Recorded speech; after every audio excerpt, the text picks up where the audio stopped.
5 second start. மாண்புமிகு பேரவை துணைத் தலைவர் அவர்களே, மாண்புமிகு முதலமைச்சர் அவர்கள் அளித்துள்ள துணை மதிப்பீட்டின் மீது நான் சில கருத்துக்களை கூற விளைகிறேன். இந்த துணை மதிப்பீட்டில் தேவையான செலவுகளை மட்டுமே காண முடிகிறது. பொதுவாக ஏழை எளிய மக்களுடைய பிரச்சனைகளை கருத்தில் கொண்டு பால் விலையிலிருந்து இலவச மின்சாரம், நெசவாளர்களுக்கு முதியோர்களுக்கு உதவித்தொகை, நலிந்திருக்கக்கூடிய கூட்டுறவு நூற்பாலைகளை சீரமைக்கின்ற பணிகள் போன்றவற்றிற்கு முன்னுரிமை கொடுத்து இந்த துணை மதிப்பீட்டில் நிதி ஒதுக்கீடு செய்யப்பட்டிருப்பது வரவேற்கத்தக்கதாகும்.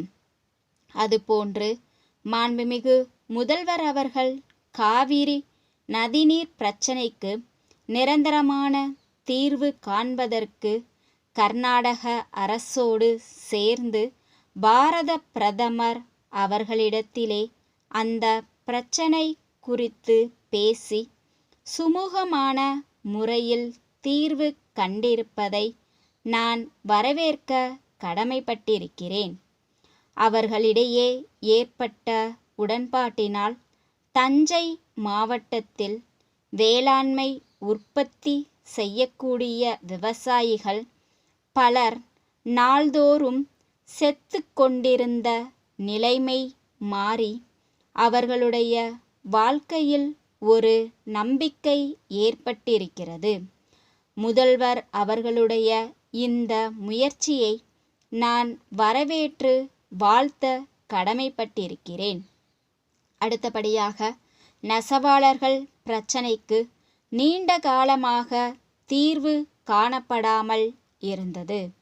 அதற்கு ஒரு குழு அமைக்கப்பட்டு அந்த குழு நலிந்திருக்கின்ற நெசவு தொழில்களை பாதுகாக்கும் வகையில் பரிந்துரை செய்திருப்பதையும் அதை இந்த அரசு பரிசீலித்திருப்பதையும் நான் பாராட்டுகிறேன். அதேபோன்று சட்டமன்ற கூட்டத்தில் இந்த அவையிலே மாண்புமிகு முதலமைச்சர் அவர்கள் சட்டமன்ற உறுப்பினர்களின் தொகுதிகளில் அலுவலகம் கட்டுவது குறித்து அறிவித்தார்கள். அதற்குரிய தொகையை உடனடியாக ஒதுக்கித்தர வேண்டும். அவ்வாறு செய்தால் மக்களுடைய பிரதிநிதிகளை பொதுமக்கள் அணுகி குறைகளை சொல்வதற்கு நல்ல வாய்ப்பாக இருக்கும் என்பதை தெரிவித்துக் கொள்கிறேன். மேலும் தமிழகம் முழுவதும் ஆறுகளில் தூர்வாரும் பணி சிறப்பாக நடைபெற்று கொண்டிருக்கிறது. அதிலே முழுமையாக பார்த்தால் பெரிய பணிகளிலிருந்து சிறிய வேலைகள் வரை முற்றிலுமாக இயந்திரங்கள் மூலமாக செய்யக்கூடிய நிலையை நம்மால் காண முடிகிறது. சிறிய பணிகளை பொறுத்தவரையில் வேளாண்மை தொழிலை சார்ந்திருக்கின்ற பல லட்சக்கணக்கான தொழிலாளர்களுடைய வாழ்க்கைக்கு உதவும் வகையில் மனித வளத்தை பயன்படுத்த வேண்டும். அவர்களுக்கு வேலைவாய்ப்பு அளிக்க வேண்டுமென்று சொன்னால் சிறிய கால்வாய்களை தூர் எடுக்கிறபோது ஆட்களை அந்த பணியிலே அரசு ஈடுபடுத்த வேண்டும். இப்போது முற்றிலுமாக இயந்திரங்களை பயன்படுத்தக்கூடிய நிலைமை இருப்பதால் இதன் மூலம் தமிழகத்திலே வறுமையை போக்க முடியாத நிலைமை இருக்கின்றது. ஆகையினால் சிறிய கால்வாய்கள், குளங்கள், ஆறுகளை தூர் எடுக்கிற போது மனித வளத்தை பயன்படுத்துவதுதான் சரியாக இருக்கும்.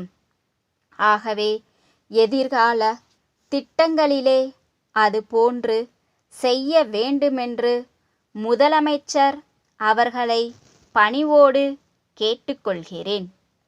திண்டுக்கல்லிலுள்ள கதிரவன் மின்சார பொருள்கள் விற்பனை நிலைய உரிமையாளர், கோயம்புத்தூரிலுள்ள வீனஸ் நீரேற்று மின்சார மோட்டார் நிறுவன மேலாளருக்கு எழுதும் கடிதம். அன்புடையீர், தாங்கள் அனுப்பி வைத்த அதிநவீன மின்சார மோட்டார்கள் அனைத்தும் விற்பனையாகிவிட்டன. மேலும் இவ்வகை மோட்டார்கள் அதிக அளவில் தேவைப்படுகின்றன. ஆகையால் உடனடியாக 20 மோட்டார்களை அனுப்புவதோடு தேவையான உதிரி பாகங்களையும் அனுப்புமாறு கேட்டுக்கொள்கிறேன். அவற்றிற்கு தேவையான தொகைக்கு காசோலை ஒன்று இத்துடன் இணைக்கப்பட்டுள்ளது. விலையில் ஏதாவது மாற்றம் இருந்தால் அதன் விவரத்தை தெரியப்படுத்துங்கள். உடனடியாக உரிய நடவடிக்கை எடுப்பதோடு தங்களுடைய நிபந்தனைகளுக்கும் கட்டுப்படுகிறேன். மேலும் இந்த மோட்டார்களை இயக்குவதில் சரியான பயிற்சி இல்லாததால் பயனாளிகள் சற்று சிரமப்படுகிறார்கள். அவர்களுடைய சிரமத்தை போக்குகின்ற வகையில் தங்கள் நிறுவனத்தைச் சேர்ந்த தொழில்நுட்ப வல்லுநர்களை அனுப்பி பயிற்சி அளித்தால் நன்றாக இருக்கும். அவர்கள் வந்து தங்குவதற்கு வேண்டிய எல்லா வசதிகளையும் நான் செய்து கொடுக்கிறேன் என்பதை தங்களுக்கு தெரிவித்துக் கொள்கிறேன். தங்கள் நம்பிக்கையுள்ள